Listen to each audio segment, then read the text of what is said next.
Pacuan kuda tradisional dalam rangka memeriahkan hari ulang tahun Kabupaten Benar Meriah ke-19 resmi dibuka oleh PJ Bupati Benar Meriah Haili Yoga.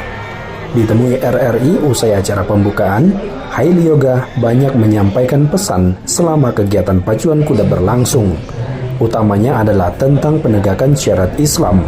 Haili meminta panitia untuk menghentikan segala aktivitas 5 menit sebelum memasuki waktu sholat. Terakhir, kami mengharapkan mengimbau agar seluruh masyarakat menjaga pertama tentang syariat Islam.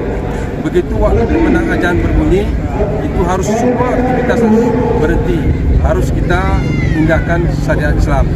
Kemudian kami mengucapkan terima kasih kepada panitia TNI Polri, terutama pada Dinas Kesehatan PC yang sehariannya membantu pelaksanaan daripada pacuan kita itu sendiri.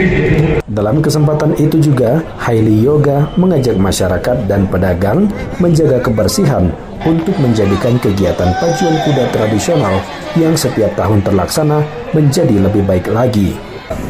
Kemudian kepada pemilik kuda agar menjaga kudanya dan agar patuh kepada ketua pertasi agar nanti pelaksanaan daripada pacuan ini betul-betul terjaga dengan baik.